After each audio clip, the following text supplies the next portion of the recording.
فأما من طغى وآثر الحياة الدنيا فإن الجحيم هي المأوى.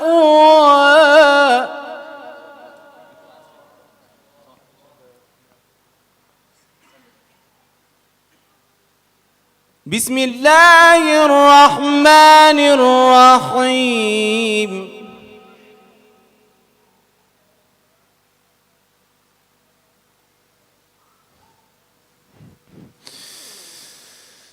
والسماء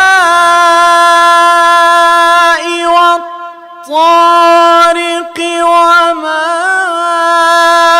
أدراك ما الطارق النجم الثاقب إن كل نفس لما عليها حافظ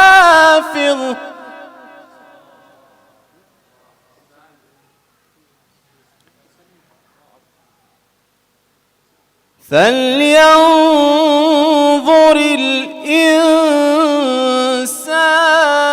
مما خلق.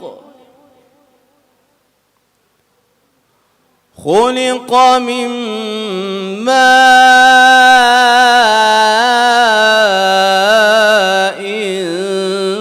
دافق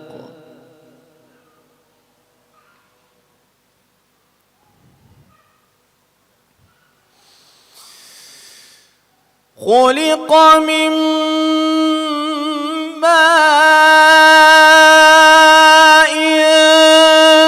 دافق يخرج من بين الصلب والترائب إنه على رجعه لقادر.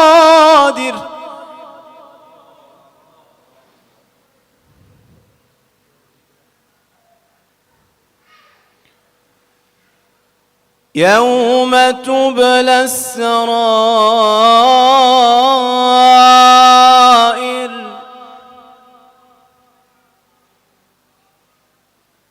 فما له من قوة ولا ناصر.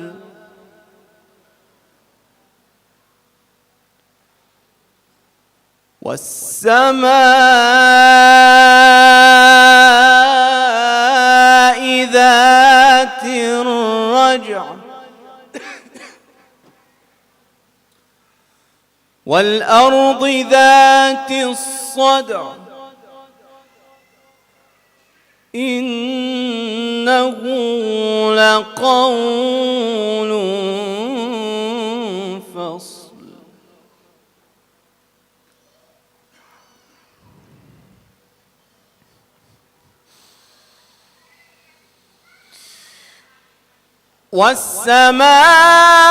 والسماء ذات الرجع والأرض ذات الصدع إنه لقول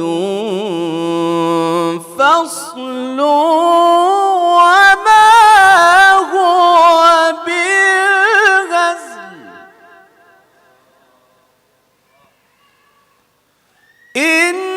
إنهم يكيدون كيدا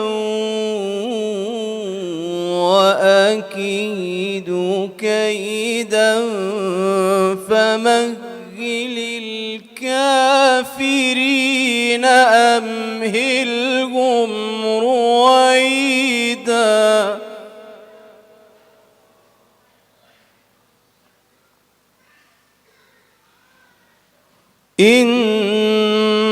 إنهم يكيدون كيدا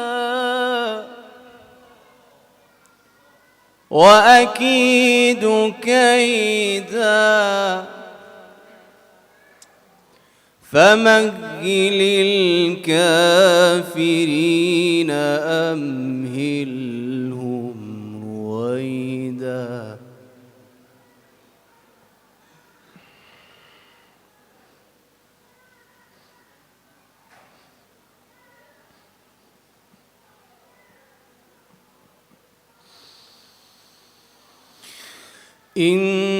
إنهم يكيدون كيدا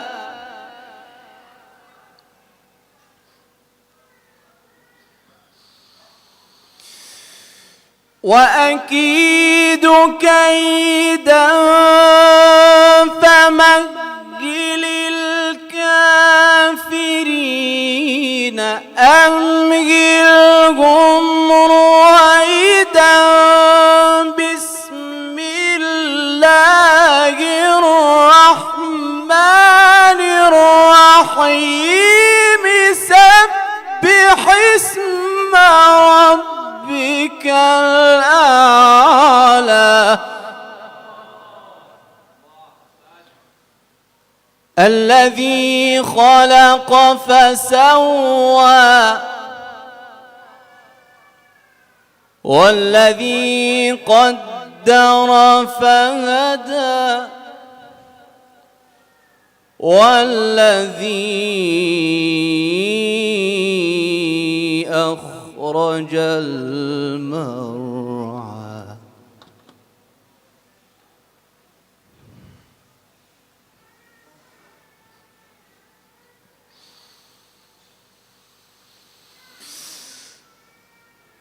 والذي أخرج المرعى فجعله غثاء أحوى سنقرئك فلا تنسى إلا ما شاء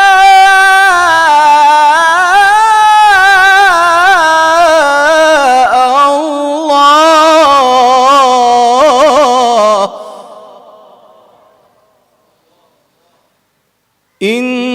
إنه يعلم الجهر وما يخفى. صدق الله العلي العظيم.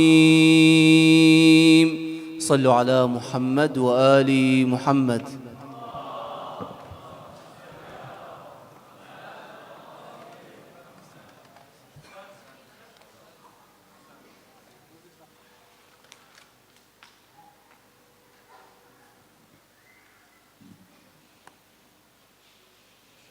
صلوا على محمد وآل محمد.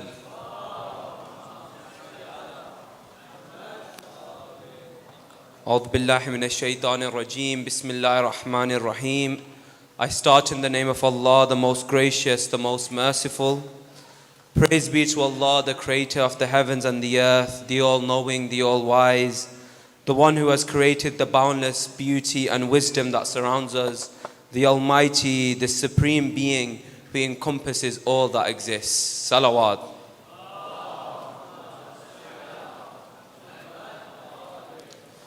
Dear brothers and sisters and respected elders in the community, we welcome you to night 2 of our Muharram Majalis series with the esteemed Sheikh Abbas Panju. I send my condolences to the Imam of our time on the tragedy of Karbala, and pray Allah accepts the hajat of all the brothers and sisters attending the majlis and all the brothers and sisters around the world, inshallah. I want to start by thanking our Qari brother Mustafa Al-Ali for his amazing recitation of the Holy Quran. His melodious voice and heartfelt delivery has truly touched our hearts and reignited our love for the Holy Quran. So please Help me in thanking him with the loudest of your salawat, salam Muhammad wa ali Muhammad.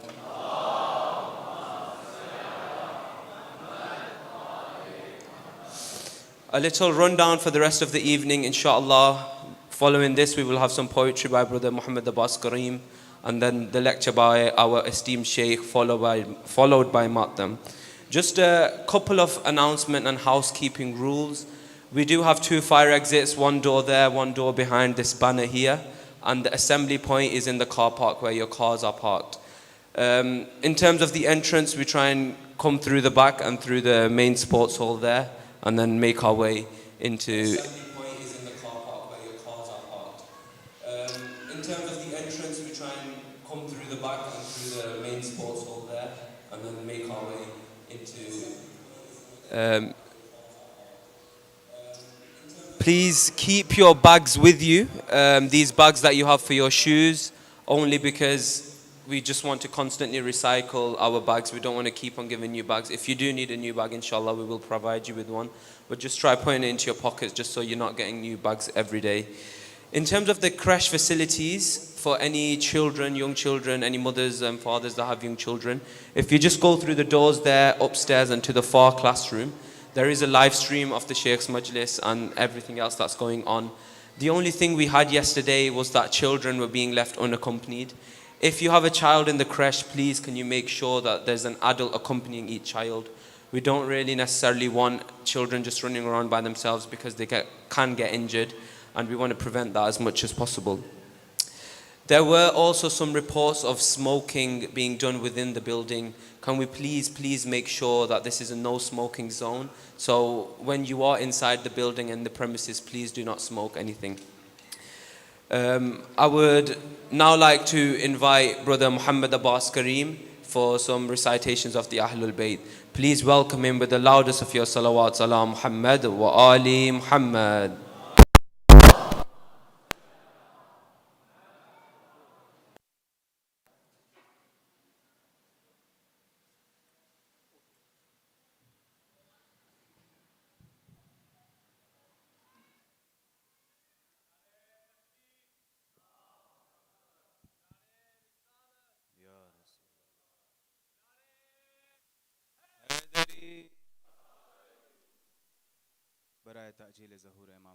باز بلند صلوات.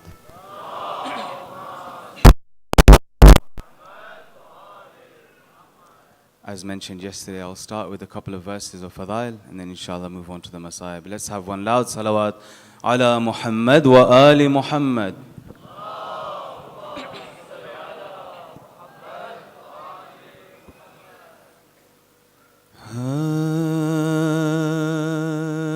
हुसैन बांट रहे हैं निजात ले जाओ हुसैन बांट रहे हैं निजात ले जाओ कुछ आंसुओं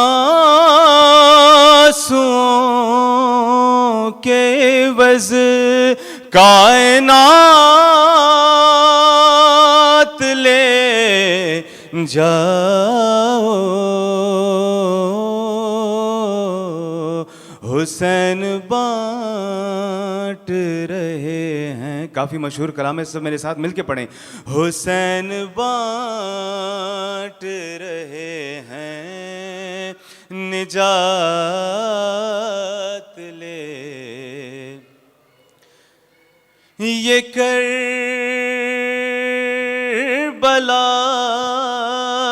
है ये मोजिज़ नुमा की बस्ती है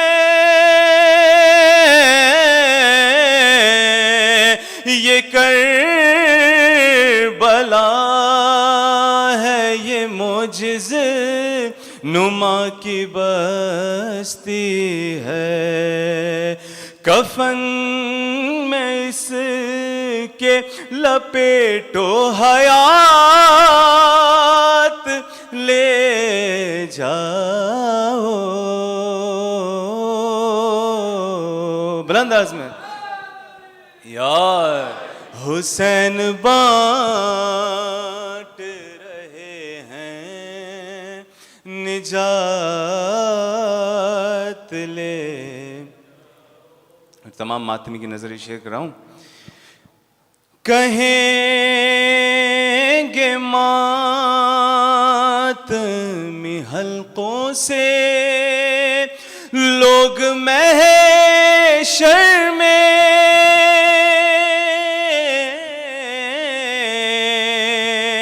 کہیں گے ماتمی حلقوں سے لوگ محشر میں, ہمیں حسین کی جنت میں ساتھ لے جاؤ. حسین بانٹ رہے ہیں نجات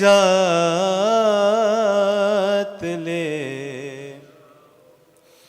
اور نہیں کروں گا لحد میں میں انتظار سحر, نہیں کروں گا لحد میں میں انتظار سحر. فرشتوں کرب و بلا راتوں رات لے جاؤ. فرشتوں کرب و بلا راتوں رات لے جاؤ. اور قبلہ شیر دیکھیے گا, توجہ چاہوں گا. کہے گا حشر میں خالق علی کے منکر سے, کہے گا حشر میں خالق علی کے منکر سے, اٹھاؤ اپنے یہ صوم و صلات لے, اٹھاؤ اپنے یہ صوم و صلات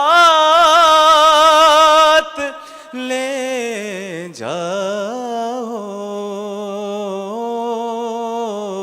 بلند آواز میں حسین بانٹ رہے ہیں نجات لے جاؤ. بر محمد و آل محمد صلوات.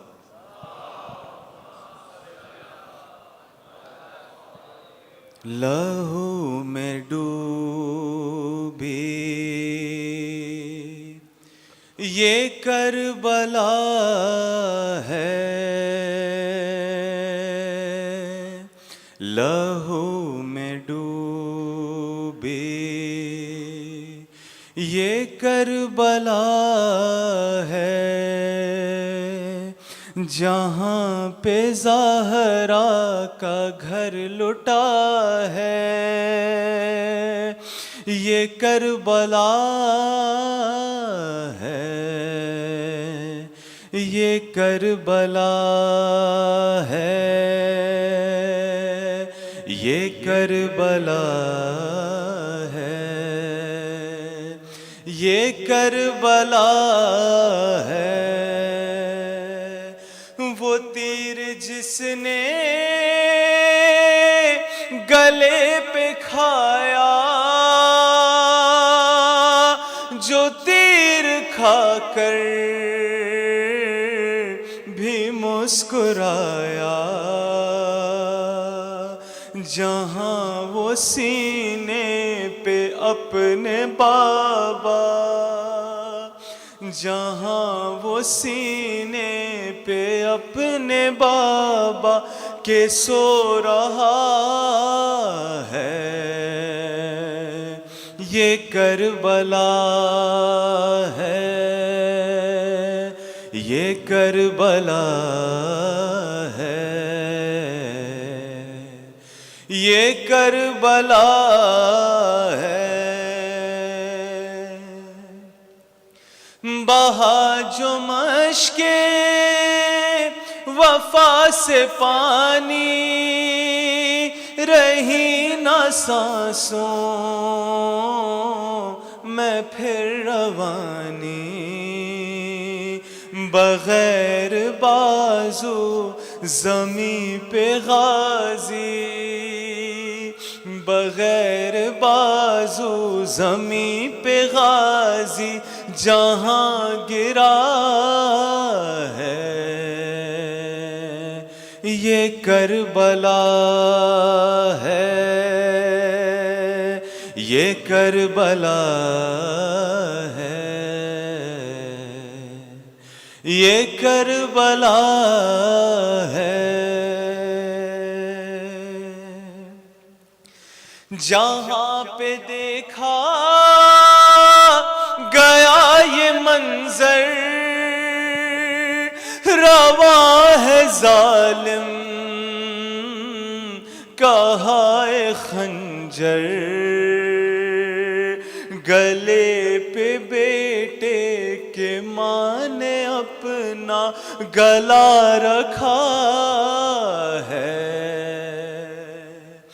یہ کربلا ہے، اور بھرا ہے تیروں سے شہ کا سینہ، کہاں پہ سوئے گی اب سکینہ، بھرا ہے تیروں پہ شہ کا سینہ،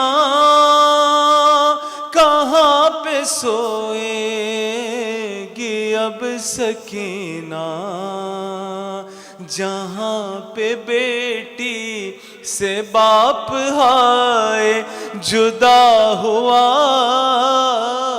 ہے، یہ کربلا ہے، اور مقطع پیش کر رہا ہوں، کریم و ذیشان ہے حقیقت، ہے کربلا ہی زمیں پہ جنت، جہاں پہ جانے کو ہر حسینی، جہاں پہ جانے کو ہر حسینی تڑپ رہا ہے، یہ کربلا ہے، یہ کربلا ہے، یہ کربلا ہے۔ بر محمد و آل محمد بلند تر صلوات۔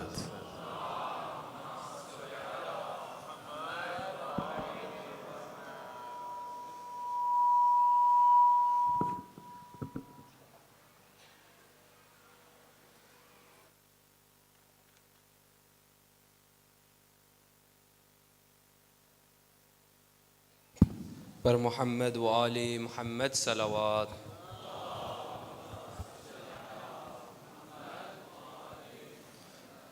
Thank you to Brother Muhammad Abbas Kareem for that amazing recitation. As you can see, brothers are constantly walking around telling you to push forward. Please, can I get everyone to stand up because we are running a little bit slow on space. Please, can I get everyone to stand up, recite the loudest salawat and move as far forward as possible. Sallu ala Muhammad wa ali Muhammad. There's loads of space at the front here, please.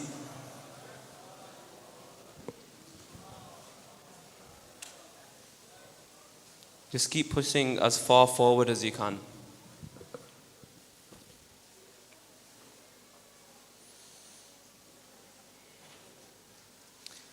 There is also a children's majlis for any children between ages 4 and 12.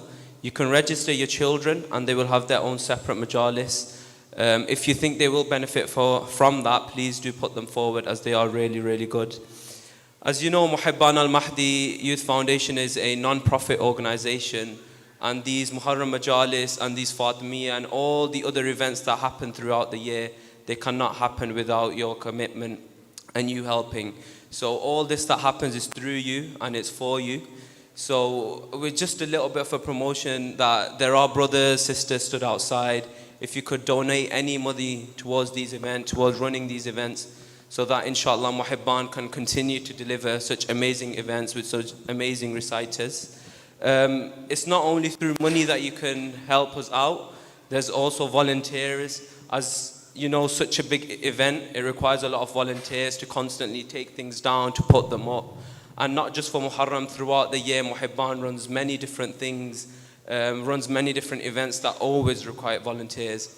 So we push you, if you can volunteer, and you want to do and follow the message of the Ahlul Bayt, please do so and help us out as much as you can. I would now like to invite the esteemed Sheikh onto the minbar. As we invite him, can we please, as we stand up for him, to welcome him onto the minbar, let's all stand up and then move us far forward as well. Sallu ala Muhammad wa ali Muhammad.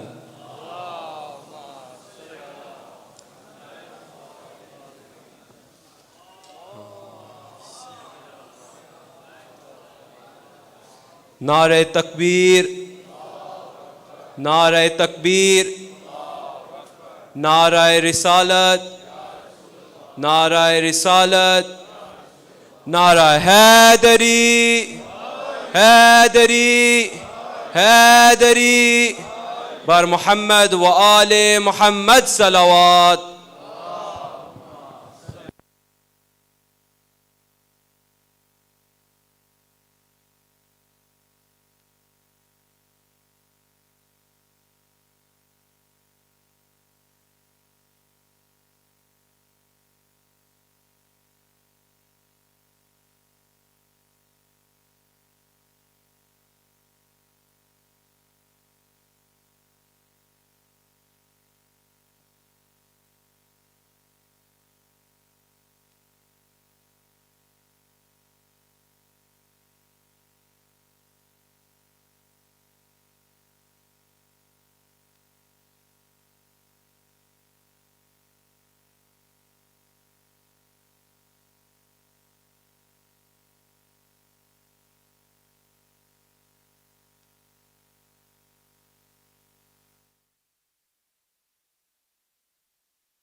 رحم الله من قرأ سورة المباركة الفاتحة.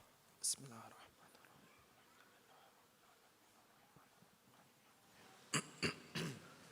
إياك نعبد وإياك نستعين اهدنا الصراط المستقيم صراط الذين أنعمت عليهم غير المغضوب عليهم ولا الضالين. بسم الله الرحمن الرحيم.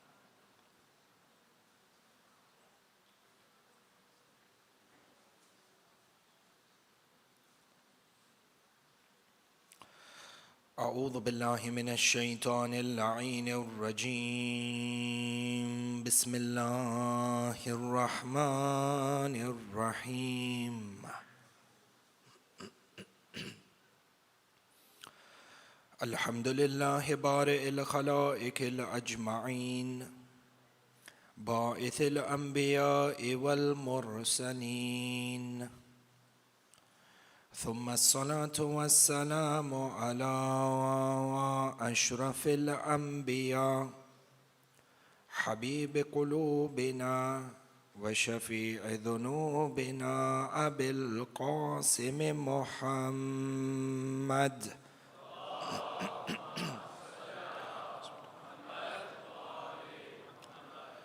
ثم الصلاة والسلام على أهل بيته الطيبين الطاهرين المعصومين المظلومين، لا سيما ولي الله الحجة ابن الحسن صاحب الأمر والزمان.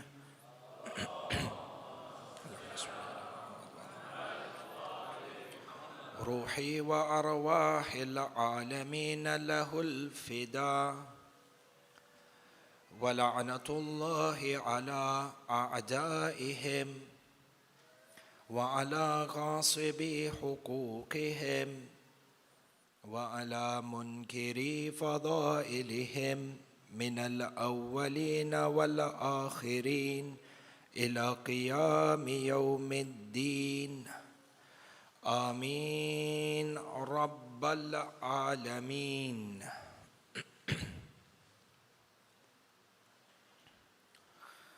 صلى الله عليك يا مولاي يا أبا عبد الله،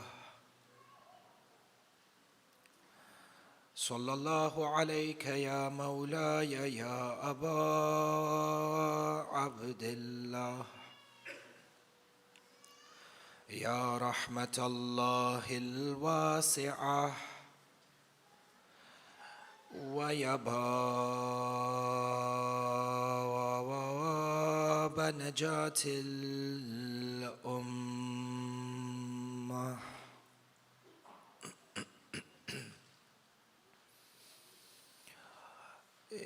يا غريب الغرباء،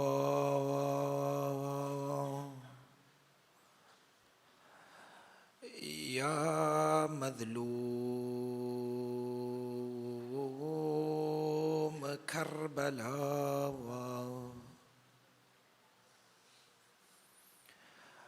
السلام على من جعل الله الشفاء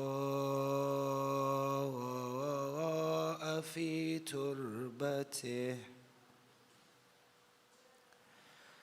السلام على من الإجابة تحت قبته،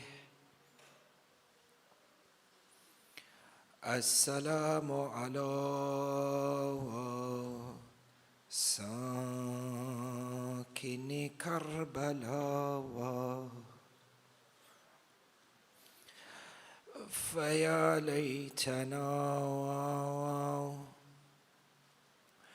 ثم يا ليتنا وكنا معكم سادتي،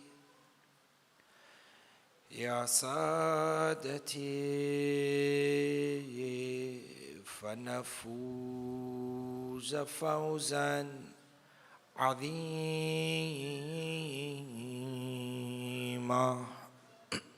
أما بعد،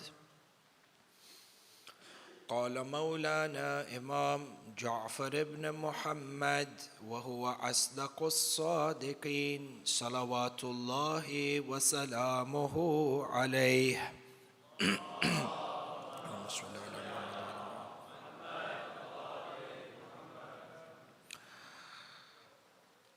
أول ما يسأل عنه العبد إذا وقف بين يدي الله جل جلاله عن صومه وزكاته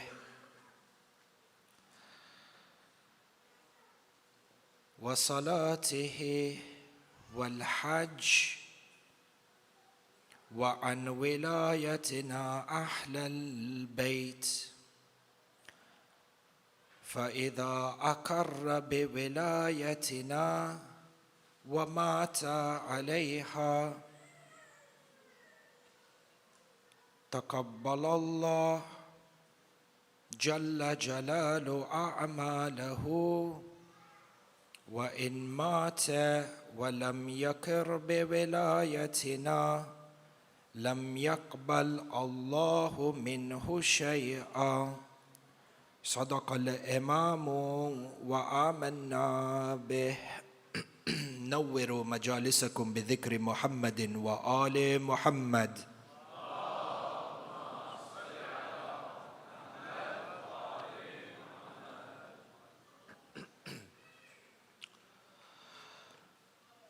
Ahibai, you find that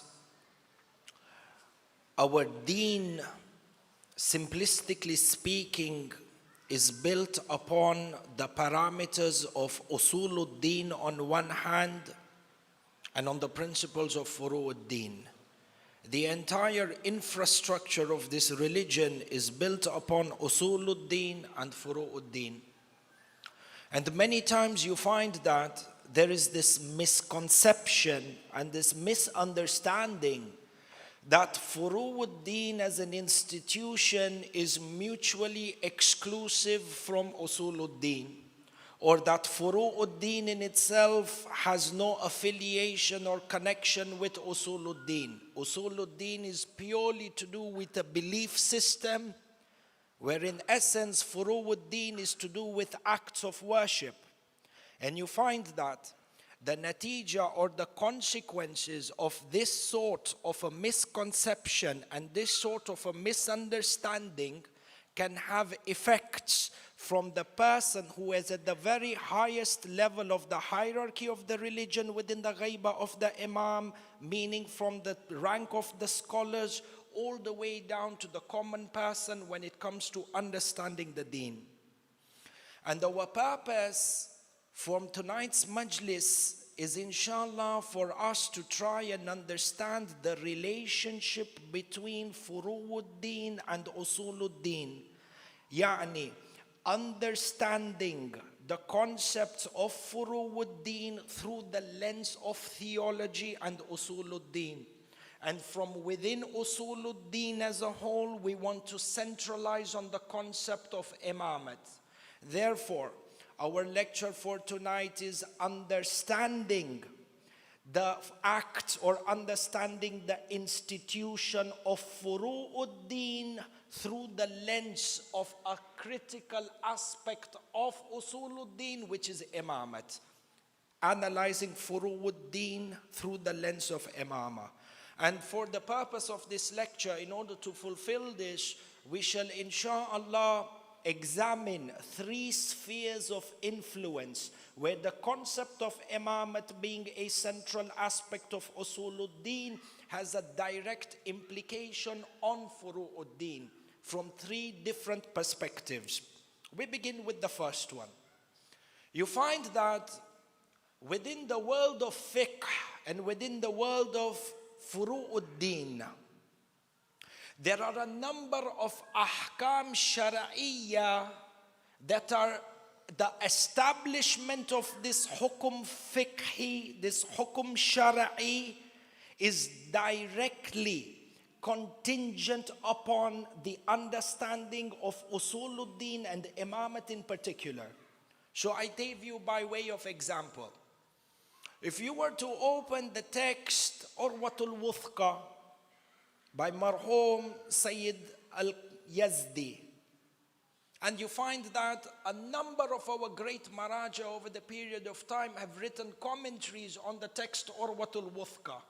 And you can perhaps even find this mas'ala that we are going to discuss within the Tawdihul Masail or the Muntakhab al-Masail, Risala Amaliya of any one of the marajas whom you may be doing taqleed of.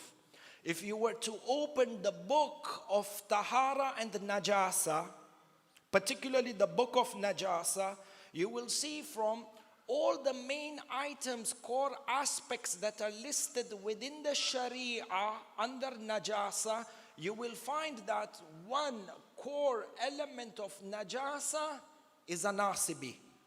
Yani from Najis al-Ain.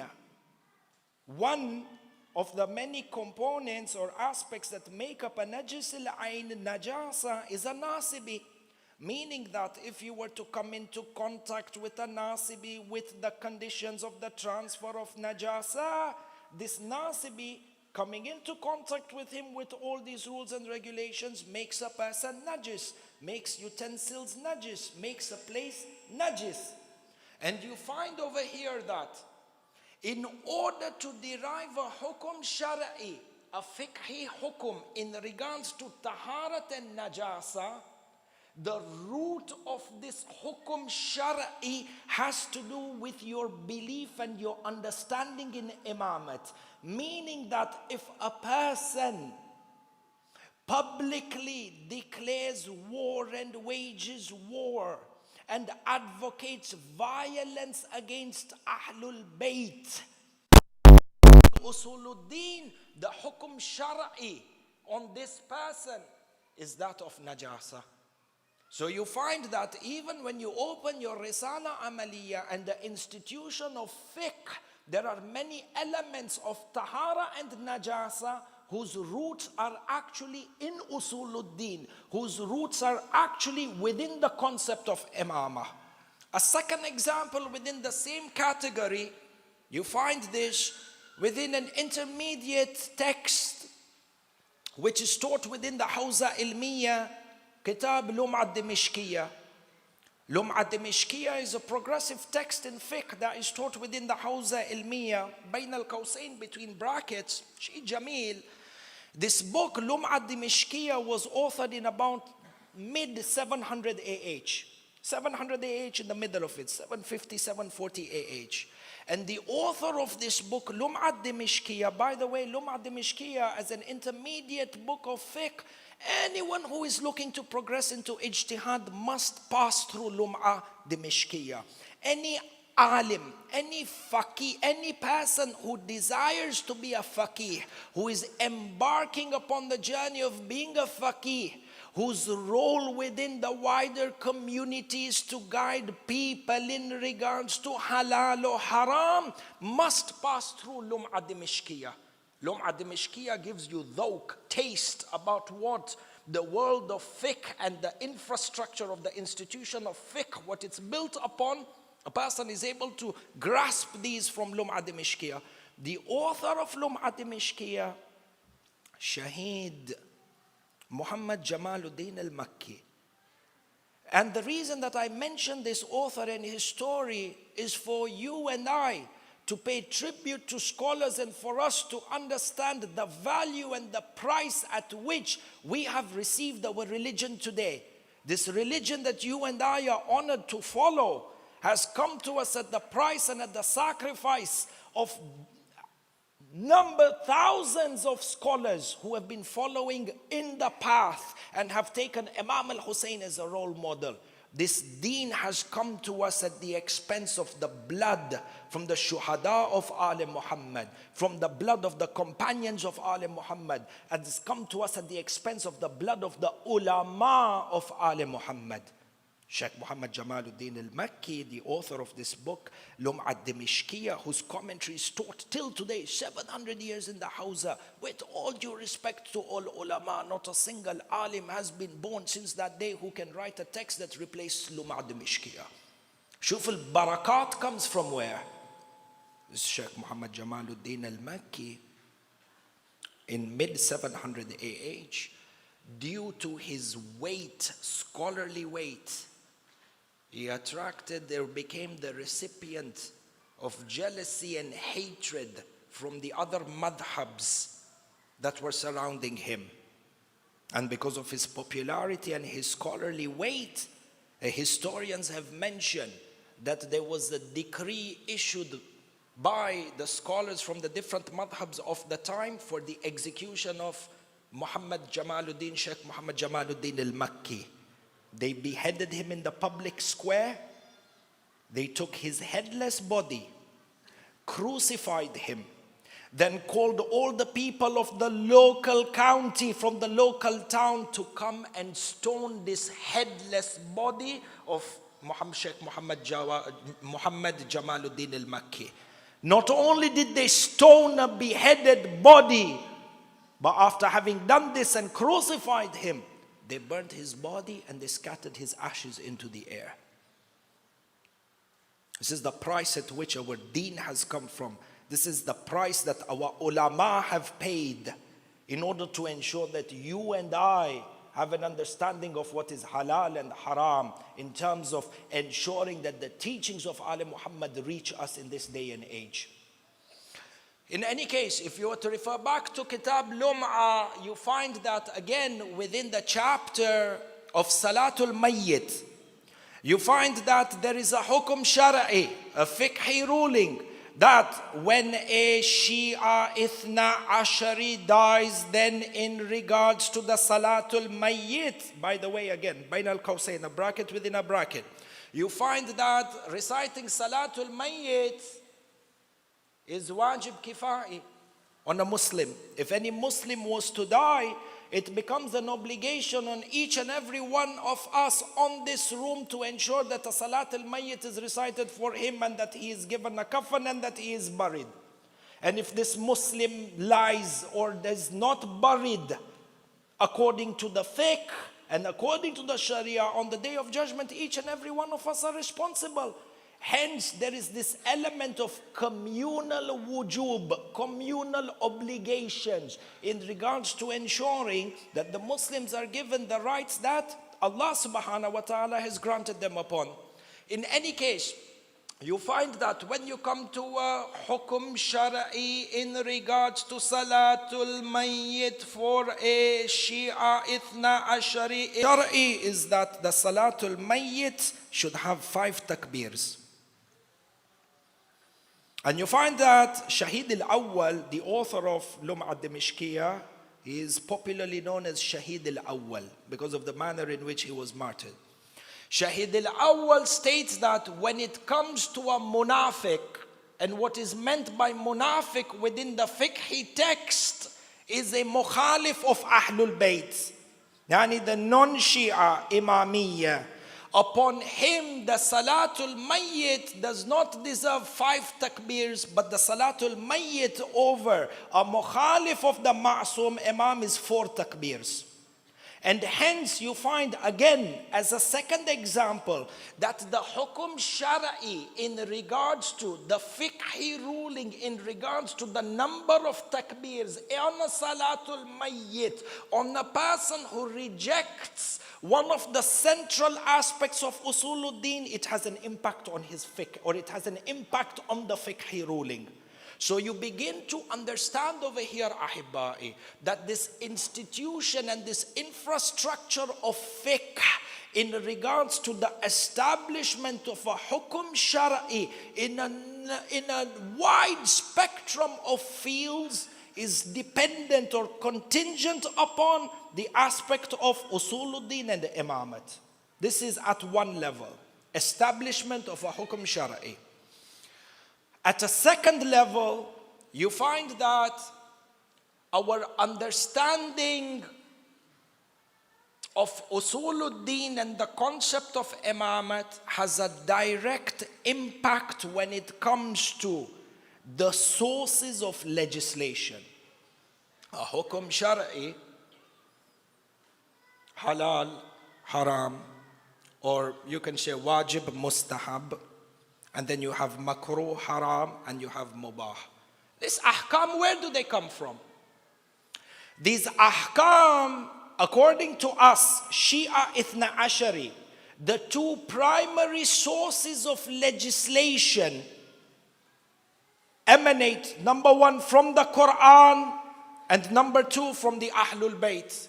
And this is based upon the hadith of Rasulullah sallallahu alayhi wa alihi wa sallam, where he says, Inni tarikun fikum thiqlain, kitabullahi wa itrata ahl bayti, ma in tamassaktum bihima lan tadhillu ba'di abada. Rasulullah says, I leave behind for you 2 weighty things: the book, the kitab, the Quran, and my itra, the Ahlul Bayt. So long as you hold on to both of them, you shall never go astray. And I think I may have mentioned this point over here for the brothers in previous majalis as well. But look at the words that are used within Hadith al-Thaqalain. لَن تَذِلُّ بَعْدِ أَبَدًا. So long as you hold on to the Quran and the Ahlul Bayt, you shall never go astray. The word that is translated for going astray is tadhillu, from dalala. Dalala, to go astray. Another derivative of the word dalala, going astray, is dalin. And you find that inside of Suratul Hamd, which is wajib to recite in every one of your salat. In Suratul Hamd you say dua. Suratul Hamd, the end part of Suratul Hamd is a dua.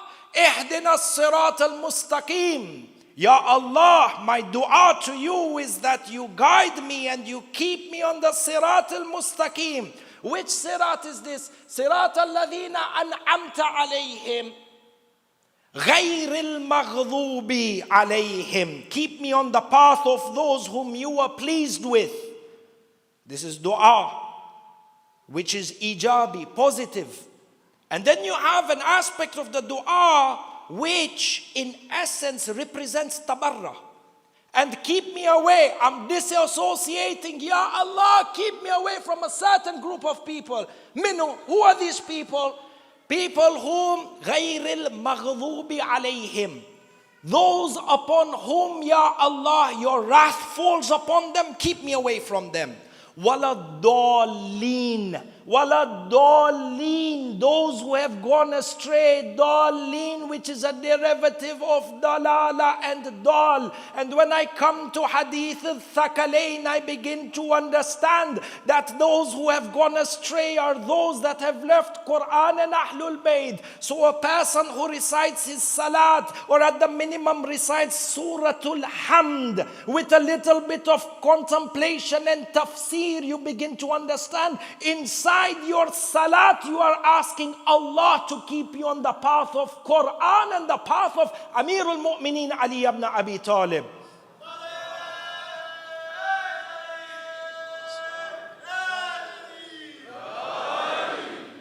Hibai, before we move forward, and I apologize to inconvenience you, but if you can do a kind favor, and I know the space is tight, but if you can just move a little bit forward, you can give the rest of the Matamis a chance to come in and participate in the majlis. Sallu ala Muhammad wa ali Muhammad.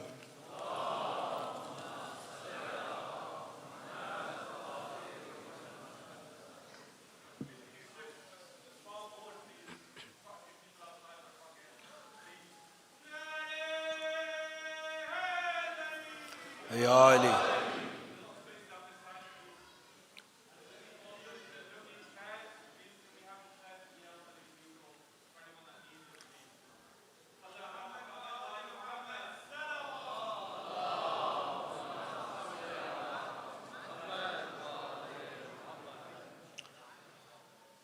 So you find that within the Shia Imamiyya school of thought, and when I say Imamiyya, specifically Ithna Ashari, because within the Shia school of thought there is a number of sects and firqas.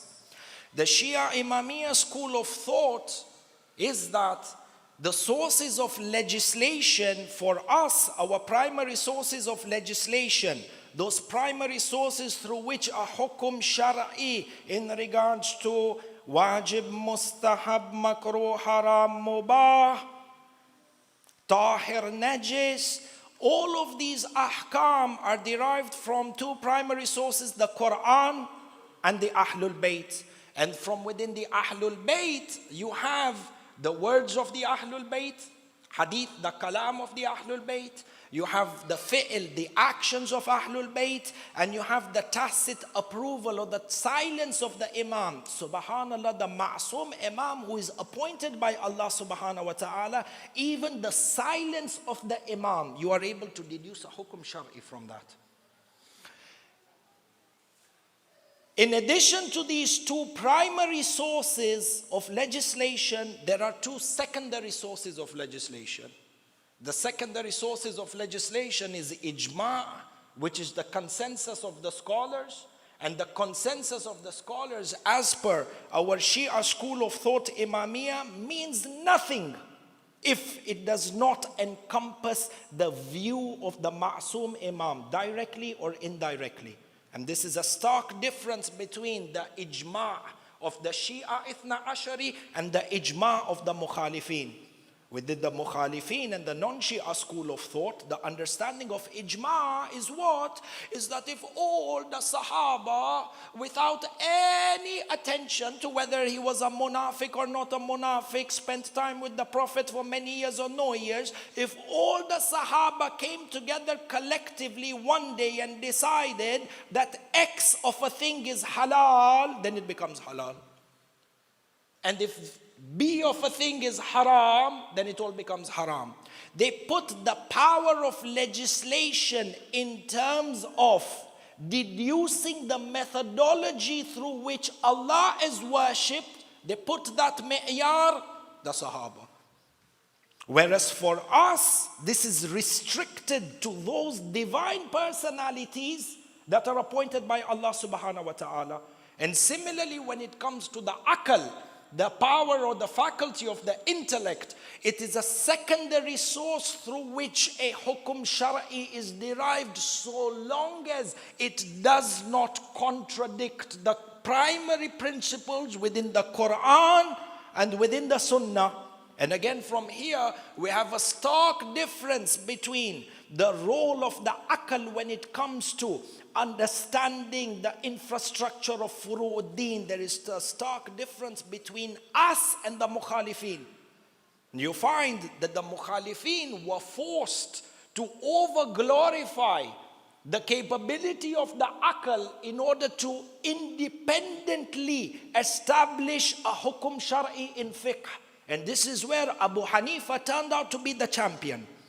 In that, he would say that according to my logic, subhanallah, and you find that there are so many Abu Hanifas that keep spreading through our communities worldwide on a daily basis. Something within the fiqh, something within Azadari, something within Usuluddin, something within the mu'jizat of Amir al-Mu'minin or Ahlul Bayt doesn't make sense to them. According to my akal, this doesn't make sense, it's not part of the deen. Intashinu minu, what is your akal? First, you know the definition of akal. Akal against the akal of Ahlul Bayt.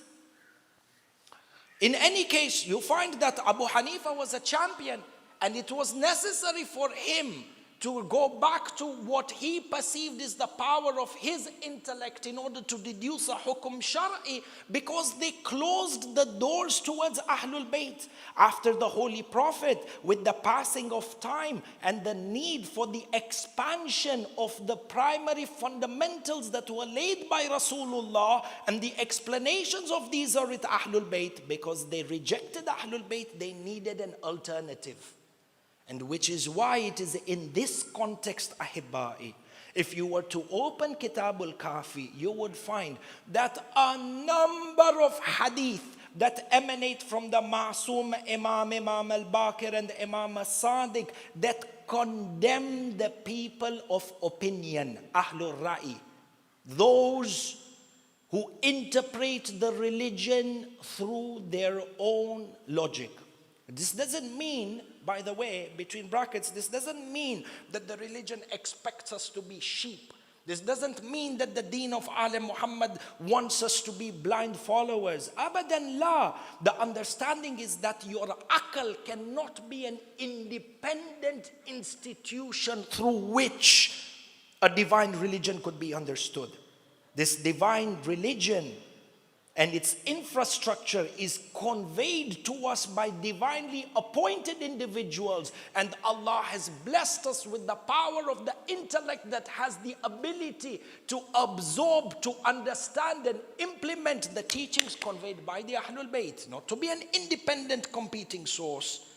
And it is in this context as well that you find that a number of hadith in Kitabul Kafi that emanate from Imam al-Baqir and Imam al-Sadiq that condemns ijtihad are those hadith that were levied and were targeted towards the school of Abu Hanifa.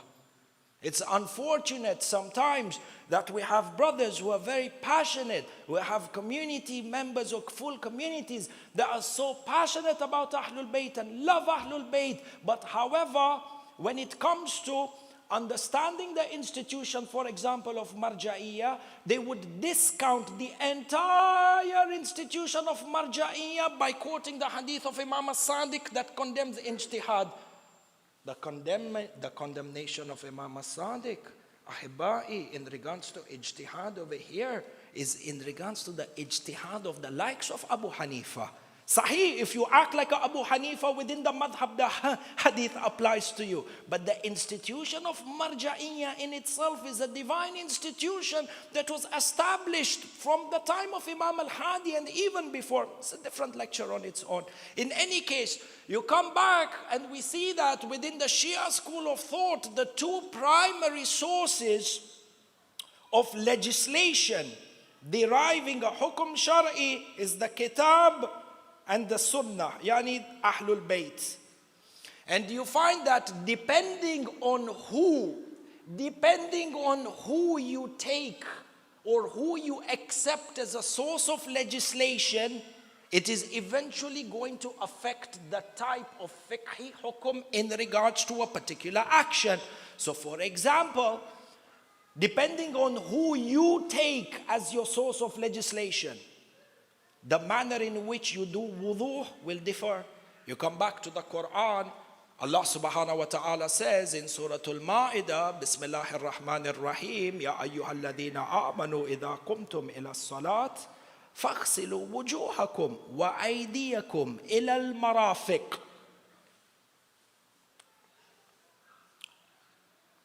Within the Quran, Allah subhanahu wa ta'ala says, O you who believe, when you stand up towards prayers, this is the ayah of wudu. When you stand up towards or when you stand up for prayers, then wash your faces and wash your hands. فَاغْسِلُوا وُجُوهَكُمْ, wash your faces and your hands إِلَى الْمَرَافِقِ. Marafiq, elbows. Now, depending on who you affiliate with in regards to Usuluddin and Imamat, you will either wash your hands from the elbows down or you will wash your hands upside down to the elbows. The interpretation of the word ilal marafiq, whether it is from the elbows or to the elbows. Is the elbow the beginning point of wudu or is the elbow the end point of wudu? This decision in terms of fiqh on how to do wudu is contingent upon who you affiliate with in regards to your imam or as a source of legislation which is embedded within Usuluddin. Similarly, when it comes to, for example, Hajj and Umrah, you have that if you affiliate with the school of Ahlul Bayt and according to your understanding of Usuluddin, if your Usuluddin's understanding is correct and you know that Imamat is a central aspect of Usul, you find that according to the hadith which is narrated by Imam Musa ibn Ja'far al-Kadhim Ruhi lahul fida wa salawatullahi wa salamuhu alayh,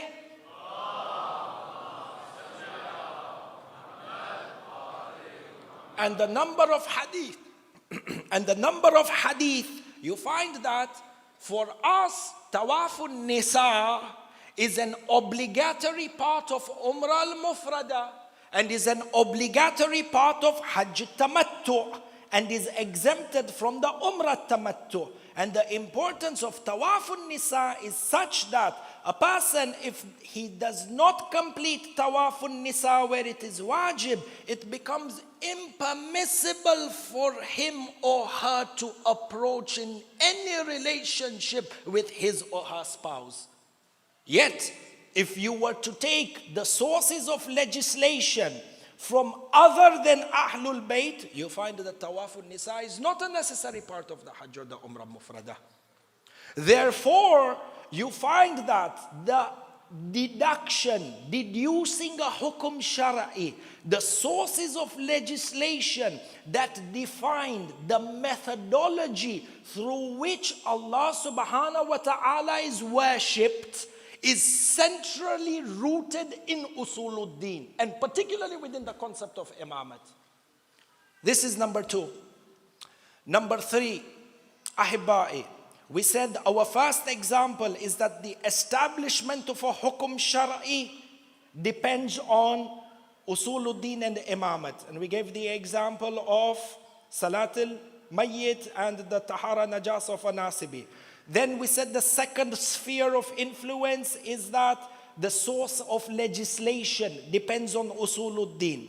Number 3, ahibai, the validity of your furu'uddin is contingent upon your usuluddin. And in particular, the validity of your furu'uddin is contingent upon your belief in the concept of imamat.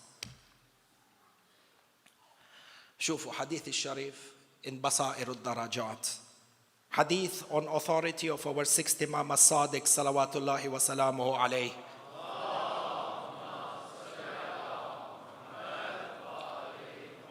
Imam says, أول ما يسأل عنه العبد إذا وقف عند الله جل جلاله عن صلاته وزكاته أول ما يسأل عنه العبد إذا وقف بين يدي الله جل جلاله عن صلواته المفروضات وزكاته المفروضة وصيامه المفروضة وحجه المفروض وعن ولايتنا أهل البيت. Imam as-Sadiq says on the day of judgment, when a person, the first thing that is done when a person is raised in front of his Lord, the first thing you will be asked about on the day of judgment, Allah Azza wa Jal shall ask you about your salat. Salat is furu'uddin la usuluddin. Furu'uddin. Allah will ask you about your salat. Number 2, He will ask you about your sawm or your zakat. Number 3, He will ask you about your sawm. Number 4, He will ask you about your hajj. If it was wajib upon you, did you complete it or not? Your salat 5 times a day, did you abide by it or not? Your sawm in Shahrul Ramadan, did you abide by it or not? Your khums and your zakat, whether you gave them and paid your dues, yes or no? If hajj was wajib on you, did you perform it or not? And the Imam goes on to say, and you will be asked about the wilaya of Ali Muhammad. Hadith goes on to say, فَإِذَا أَكَرَّ, if he accepted the wilaya of Ahlul Bayt, and he died with this wilaya of Ahlul Bayt within him, then Allah subhanahu wa ta'ala will accept his salat and his zakat and his sawm and his hajj. And on the other hand, if the person died without acknowledging, without submitting to the wilaya of Ali Muhammad, Imam as-Sadiq says, neither his salat will be accepted, his zakat will not be accepted, his sawm is not accepted, his hajj is not accepted. Meaning that the validity of everything within the realm of furu'uddin is contingent upon your usuluddin, and within usuluddin it is imamat.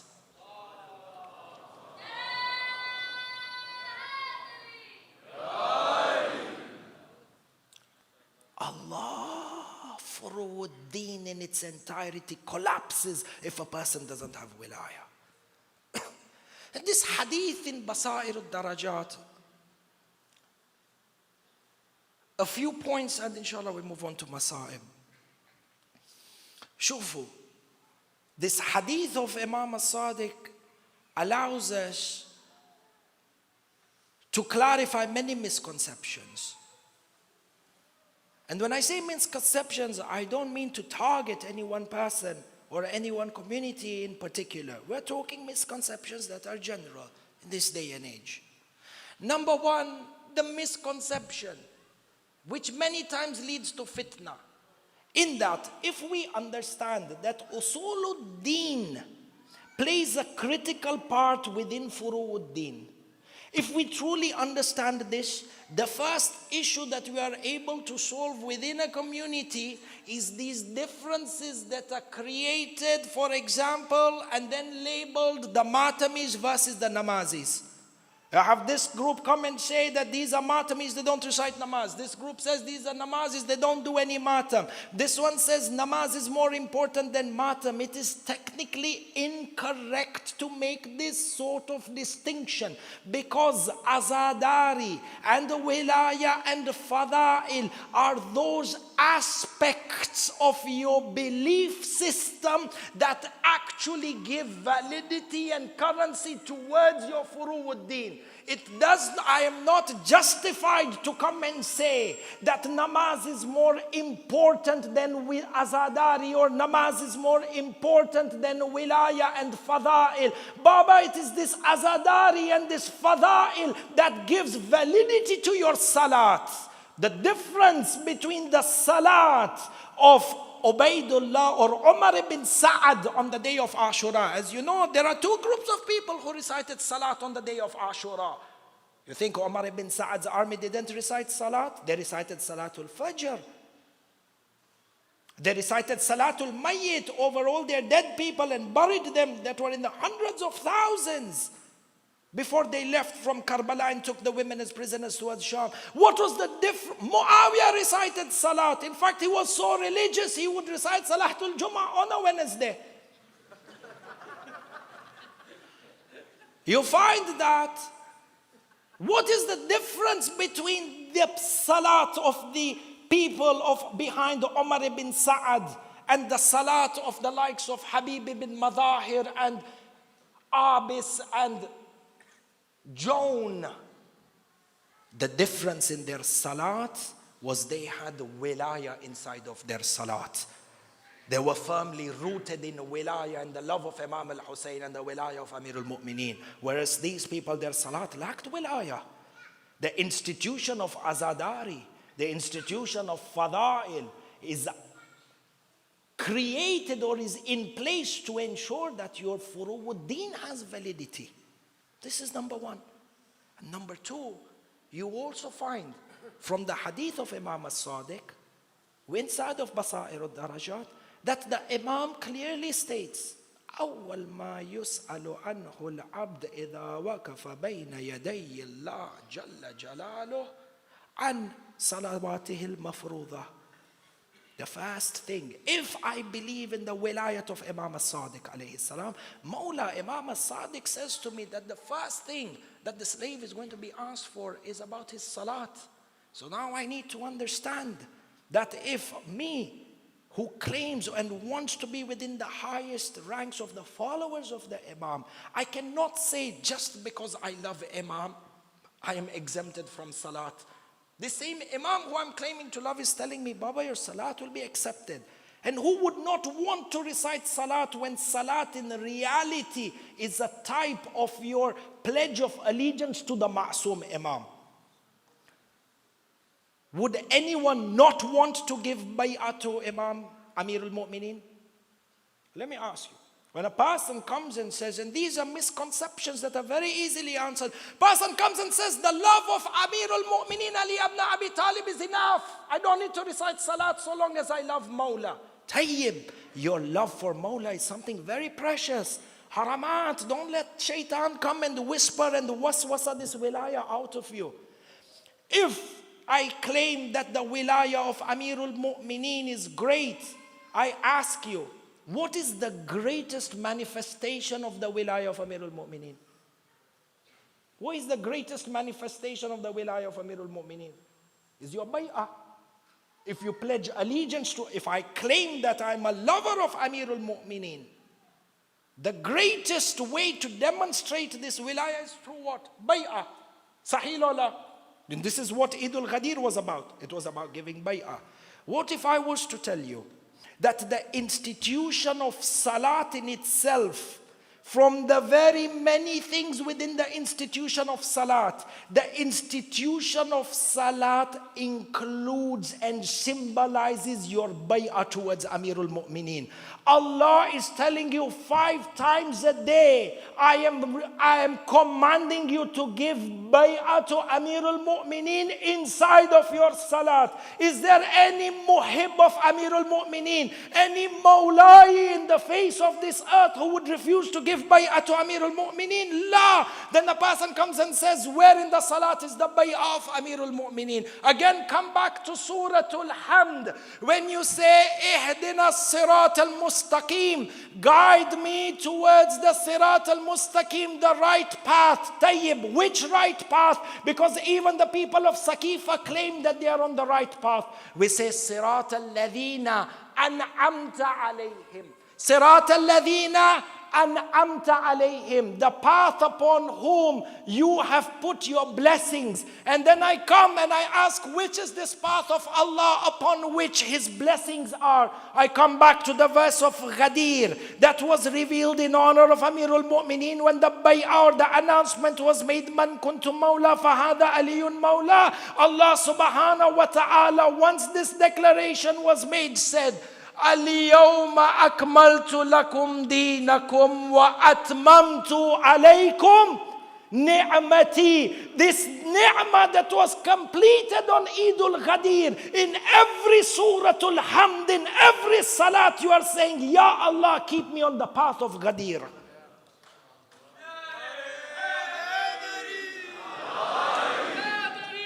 Ya Ali, your Salat is an opportunity for you to give bay'ah to Amirul Mu'mineen. Haramat, the person says, because I have the love, I don't pray. If you have the love, means you are exempt from bay'ah in one way or the other. A person can't justify these.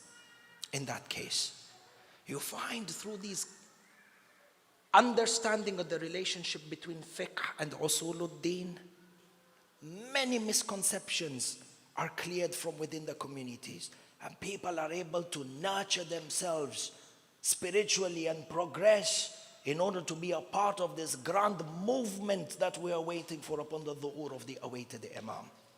Sallu ala Muhammad wa ala Muhammad.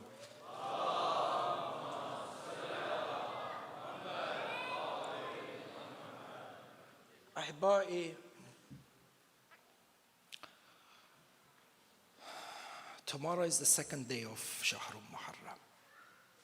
And before I go into Masa'ib, it's important that we live this grief. Grief is not only for the time that we attend the majlis or do the matam. It's supposed to be reflected within our behavior throughout the day. And it's on a day like tomorrow, when you wake up and you're with your families and your children and your spouses, recount this. That it was on the 2nd of Muharram that Imam al-Hussein, together with his companions, reached the blessed land of Karbala. And it is over here that as soon as they reached Karbala, he began to point out to his companions, and he said, this is where you are going to be beheaded. This is where you are going to be killed. He looked towards the women and he said, and it is over here that your tents will be burnt. And it is from here that you will be taken prisoner. Qasaman on the mimbar of Sayyid al-Shuhada. Qasaman on the mimbar of Sayyid al-Shuhada. If we were to even dedicate 10 nights just on the Masa'ib of Sham-e Ghariban, we would not have done an ounce of justice for the dhulm that happened on Sham-e Ghariban. The burning of the tents was one of many atrocities that were committed on Sham-e Ghariban. And do you know, in this hujum and this attack that happened on the Khaymaga, on the tents of Ali Muhammad on Sham-e Ghariban, the intensity of the atrocities that were committed, the historians mention that within the burning tents, On one hand, the tents are burning, and on the other hand, the women and the children are running out. One is being hit with a spear, and one is being whipped and one is being hit with the handle of a sword.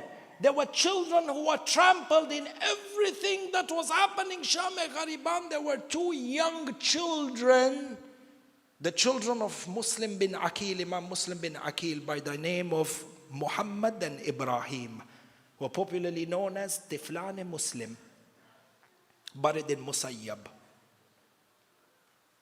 Historical accounts, and even though there may be differences, what is more accepted, because a sanad and a chain of narrations doesn't have much value when it comes to authenticating historical events such as these. What is more mashhur is that these 2 children, in the darkness of the nights and in the chaos that was happening in Sham-e-Ghariban, they fled from the Khaymaga and they ran deep into the ranks of the army, and they were captured. They were taken back to Ubaydullah ibn Ziyad's palace in Kufa, separately from the rest of the women and Imam al-Sajjad, who were taken as prisoners. They were asked, who are these 2 children? The 2 children said, we are the children of Imam Muslim bin Aqil. Inshallah, tomorrow we have the Masa'ib of Imam Muslim bin Aqil. Ubaydullah ibn Ziyad al-La'in, because of his hatred towards Muslim bin Aqil and what Muslim bin Aqil had achieved inside of Kufa, his hatred towards Muslim bin Aqil, he vented out this hate and this anger on these 2 young children between the ages of 8 and the age of 7. Muhammad, the elder child, was 8. Ibrahim, the younger child, was 7 years of age. Imprisoned them in Kufa for an entire year, from 61 AH all the way till 62 AH. So and this entire year they were in the prison of Ubaydullah ibn Ziyad. Then historians mention that for an entire year they were given nothing but stale water and a stale piece of bread to eat. With the passing of an entire year, Muhammad, the elder brother, or Ibrahim, the younger brother, says to the elder brother Muhammad, he says to him, oh brother, it feels to me that destiny has ordained upon us that we are going to die in this prison, in this state. Our children of Muslim bin Aqil have put forward a sacrifice that is at the highest order of the sacrifices from the youth of Bani Hashim. Very few people pay attention to the zulm that happened on the children of Muslim bin Aqil. An entire year of hunger and thirst. Can you imagine the physical state of these 2 children? Muhammad, the elder brother, says, perhaps tonight, if we have a different jailer that comes to provide the food, we shall ask him and we shall plead with him, and maybe there is some mercy within his heart. And fi'lan, on that night, there was a different jailer that came to present the food, because there was a jailer who would come every night and give them this 1 glass of stale water and a piece of stale bread. And on this night, when they saw that the prison guard is different, they said to him, they took the opportunity. Muhammad says to him, oh man, do you know Rasulullah? He says, of course I know Rasulullah. He says, do you know Ali ibn Abi Talib? And it happens that this man was working in the government as a prison guard within the prison of Ubaydullah ibn Ziyad under Taqiyya. He said, and how can I not know Ali ibn Abi Talib when he's the cousin and son-in-law of the Holy Prophet? These 2 children said to him, oh man, if you have love for Rasulullah and the Amirul Mu'mineen, then know that we are from the grandchildren of Rasulullah and the Amirul Mu'mineen. And we have been in imprisonment for an entire year. If you were to let us free, we shall intercede for you with the Holy Prophet. The man said to him, I cannot let you out of the prison because of my fear of Ubaydullah ibn Ziyad. But what I shall do is I shall leave the prison door open for you. Once the darkness of the night settles in, then you too escape from the prison in the darkness of the night, and may Allah be your guide and your protector. On that night, fi'lan, the 2 children fled from the palace of Ubaydullah ibn Ziyad in Kufa. The historians mention that these two children ran and ran out of the city of Kufa and into the deserts, about at least 5 to 7 kilometers outside of the city of Kufa. In the darkness, two children, 8 and 7, who don't know the way, who have not eaten for an entire year, how far will they reach?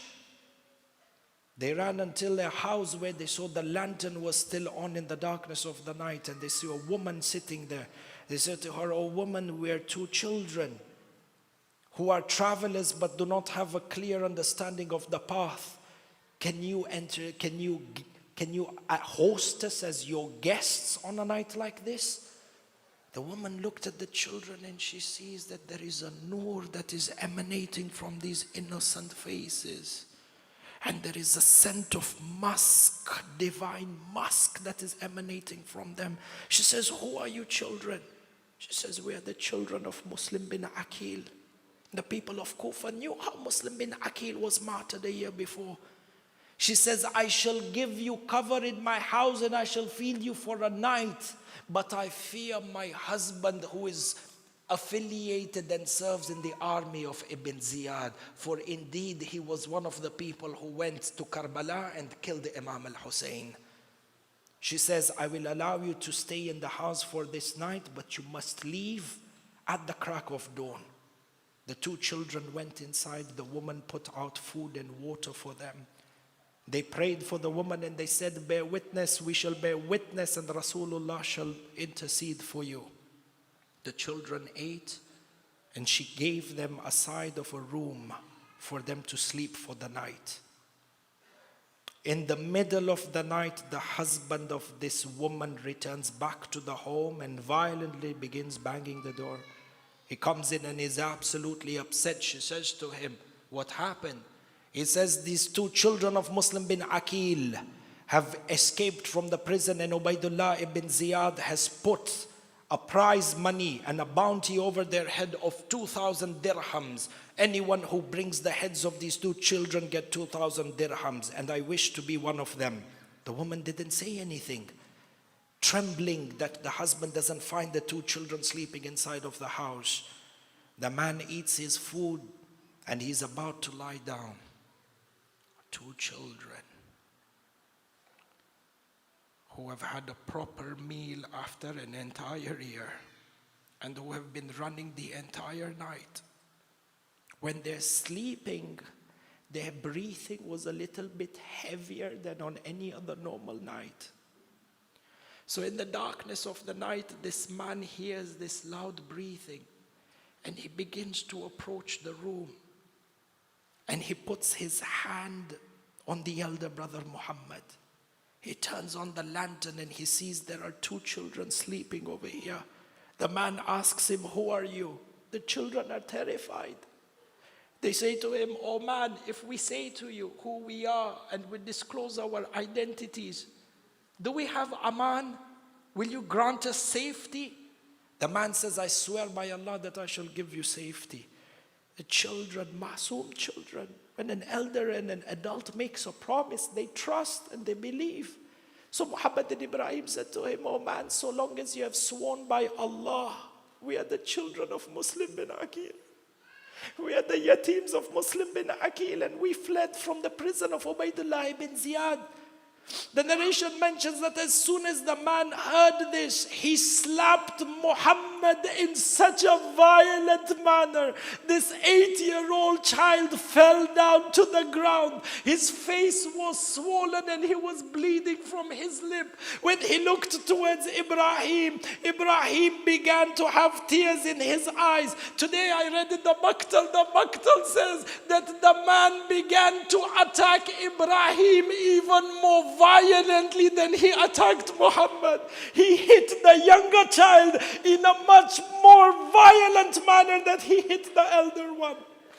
The narrations mention he tied up both these children with their hands behind their back, and he left them in the room until the crack of dawn. The time of Fajr came forward. The man took the two children outside. He asked his slave, I want you to behead the two children. When the children looked at the slave was of African descent. They looked at the slave, they said to him, oh man, your complexion is like the complexion of Bilal, the muaddin of Rasulullah. When the man looked at this and heard this, he jumped into the Furat and said, I shall never kill these children. The man went to his son and said to him, I gathered the wealth of this dunya, halal or haram, for you. I want you to behead Muhammad and Ibrahim. When he looked at them, he said, I cannot do this crime. The man said, well, it looks like it is decreed that I myself am going to behead you. The Maktal mentions he unsheathed his sword. As he walked towards the two children, Muhammad and Ibrahim hugged each other.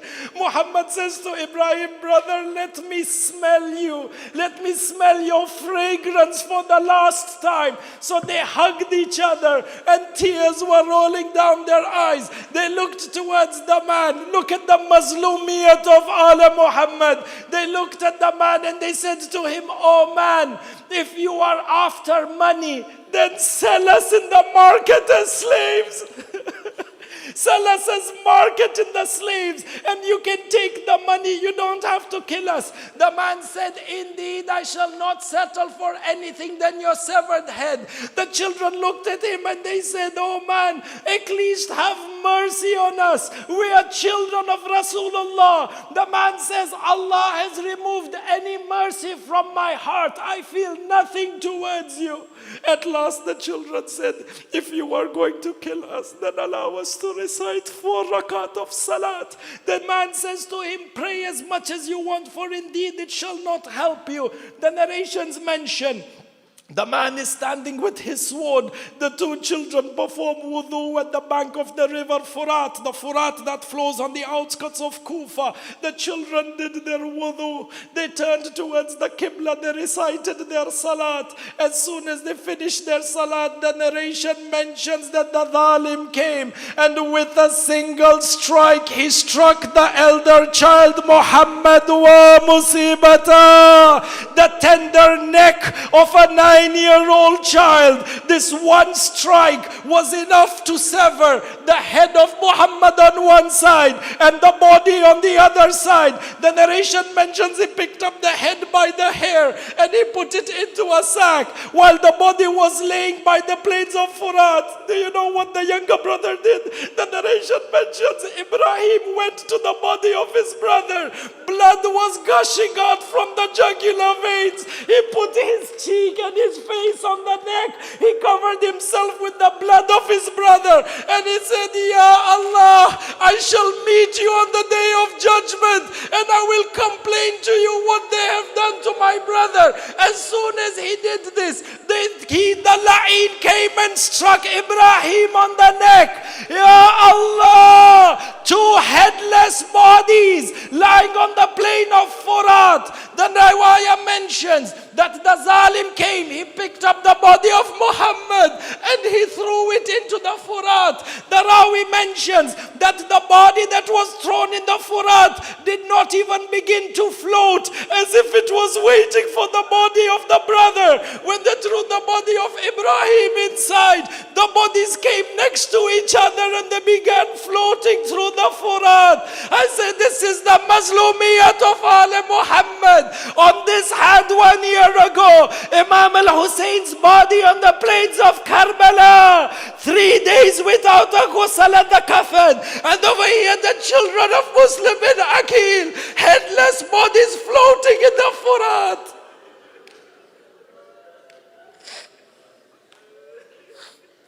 Matam Hussein.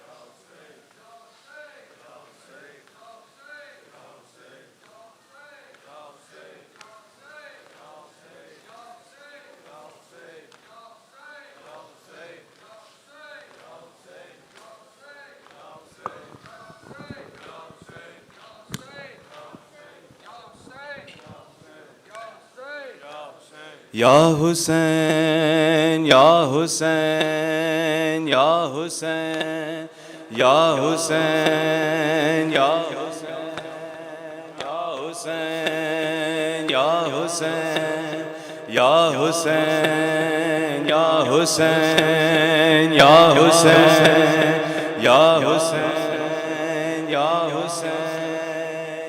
حسین یا حسین یا حسین یا حسین یا حسین حیا علی خیر العمل حیا علی خیر العمل حیا علی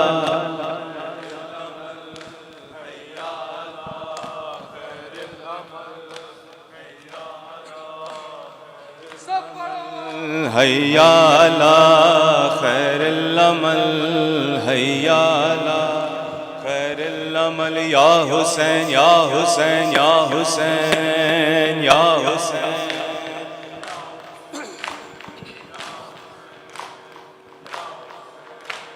یا حسین یا حسین حشر میں رنگ لائے گا خون شہیداں دیکھنا حشر میں رنگ لائے گا خون شہیداں دیکھنا سب مل کے نام مولا حشر میں رنگ لائے گا خون شہیداں دیکھنا حشر میں رنگ لائے گا خون شہیداں دیکھنا ہے حشر میں سب مل کے نام مولا حشر میں رنگ لائے گا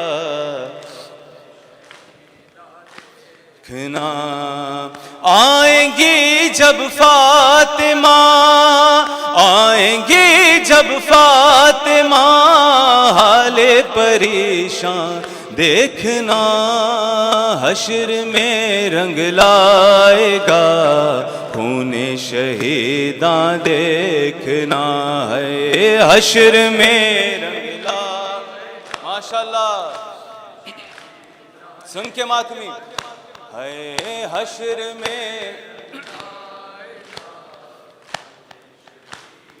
دیکھنا روبرو بابا کے جب خاتون جنت آئیں گی خالی جولی سرورے کونین کو دکھلائے گی بالیقین تھرائے گا بالیقین تھرائے گا محشر کا میدان دیکھنا حشر میں رنگ لائے گا خون شہیداں دیکھنا حشر میں رنگ لائے گا خون شہید ماشاءاللہ دیکھنا ہے حشر میں رنگ لائے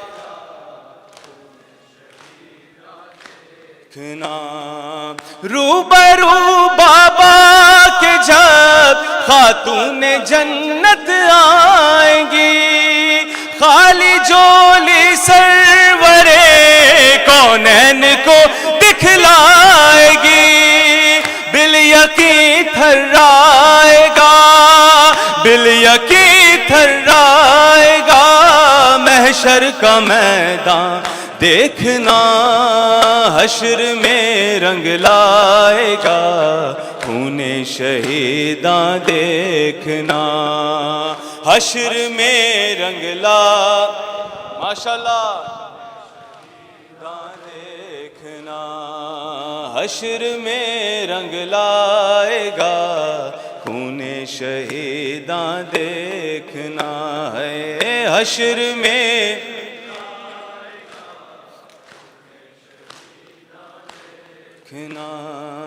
رکھ دیا برچی نے اکبر کا کلیجہ چیر کے رخ بدل ڈالے ہیں امت نے تیری تصویر کے مالک کوثر ذرا مالک کوثر ذرا امت کے احسان دیکھنا حشر میں رنگ لائے گا خون شہیداں دیکھنا حشر میں رنگ لا جیو ماتمی حشر میں رنگ لائے گا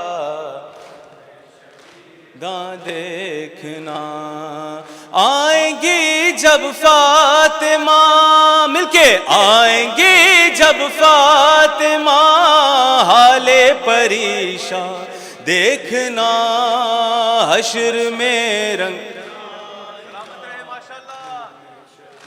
داں دیکھنا ہے حشر میں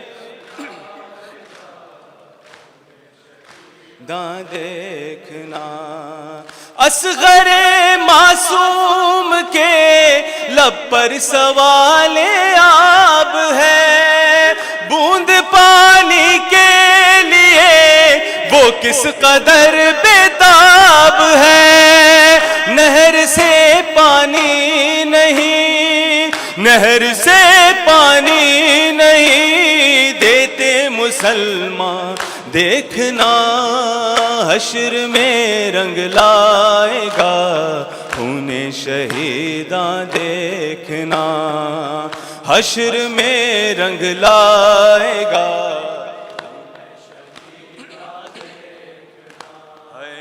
حشر میں رنگ لائے گا خون دیکھنا ہے حشر میں جیو ماتمی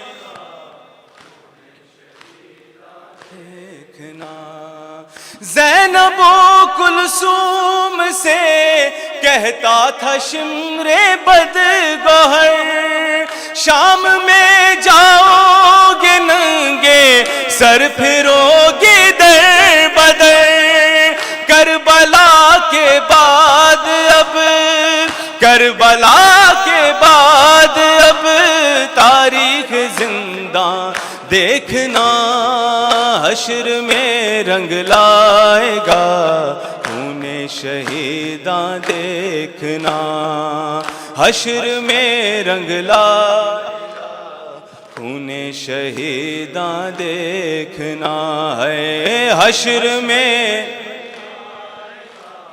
خون شہیداں دیکھنا آئیں گی جب فاطمہ آئیں گی جب فاطمہ حال پریشان دیکھنا حشر میں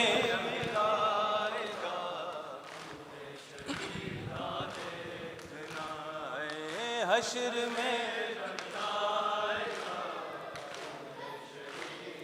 السلام علی الحسین السلام علی العباس السلام علی الحسین السلام علی العباس مل کے السلام علی الحسین السلام علی العباس بلند السلام علی الحسین السلام علی العباس السلام علی الحسین السلام علی العباس السلام علی الحسین السلام علی العباس السلام علی الحسین السلام علی العباس السلام ماشاءاللہ عباس جب بھی گیا میں کرب و بلا ایک ہجوم تھا لوگوں کا جاگتی آنکھوں سے میں نے جنت کا منظر دیکھا سجدہ سرے بین الحرمین کرتے ہوئے یہ دل نے کہا السلام علی الحسین السلام علی العباس السلام علی الحسین السلام علی العباس السلام علی بلند آواز میں ماشاءاللہ علی العباس السلام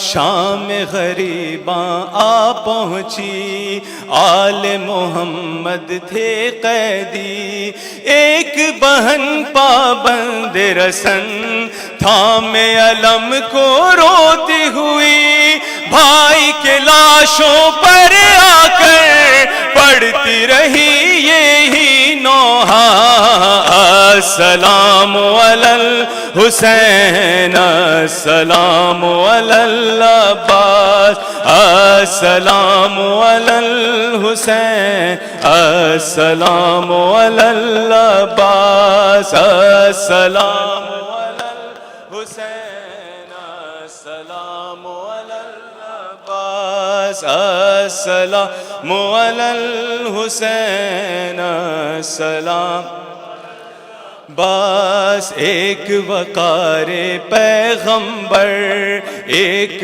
وقار پیغمبر ایک بنی ہاشم کا قمر ایک سوار دوش نبی ایک علمدار لشکر دونوں میرے آقا مولا یبن علی یبن زہرا السلام علی الحسین السلام علی العباس السلام علی الحسین السلام علی العباس السلام علی الحسین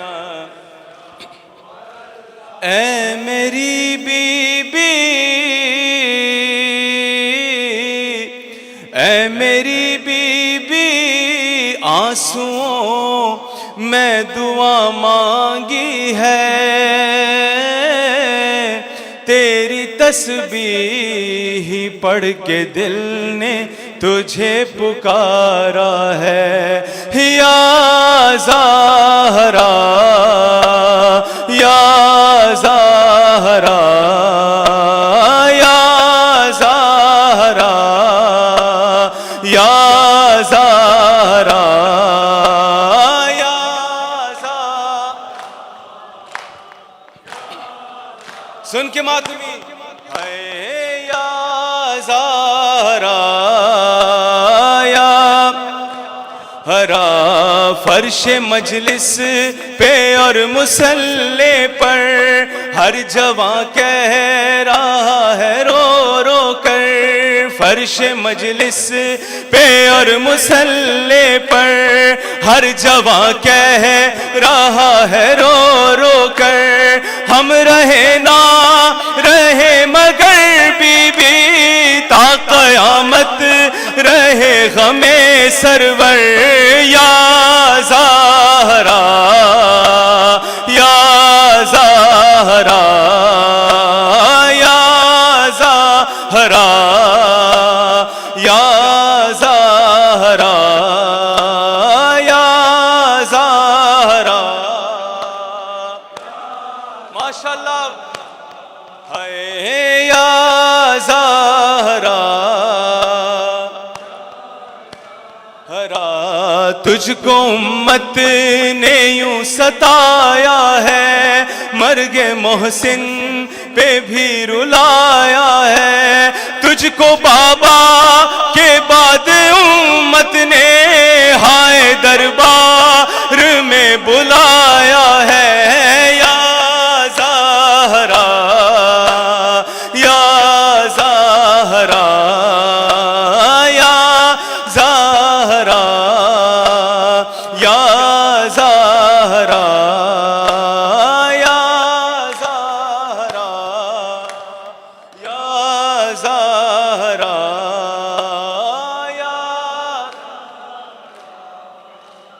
یا زہرا کربلا میں تیری شبیہ بن کر، کربلا میں تیری شبیہ بن کر، اپنے بابا کی زندگی بن کر، تیرا بچپن ہے سکینہ بی بی اور جوانی ہے زینب مزتر، یا زہرا یا زہرا یا زہرا یا زہرا یا زہرا یا زہرا یا الوداعی بند میں دعائیہ طور پہ پڑھتا ہوں.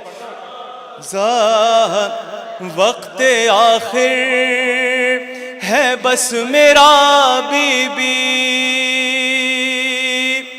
انگنت ہے میرے گناہ بی بی، انگنت ہے میرے گناہ بی بی، ہائے واسطہ تجھ کو تیرے بچوں کا بخشوانا میرے گناہ بی بی. بلند آواز میں یا زہرا زہرا یا زہرا یا زہرا یا. الوداعی بند ماتمی کے لیے پڑھ رہا ہوں. ہرا فرش مجلس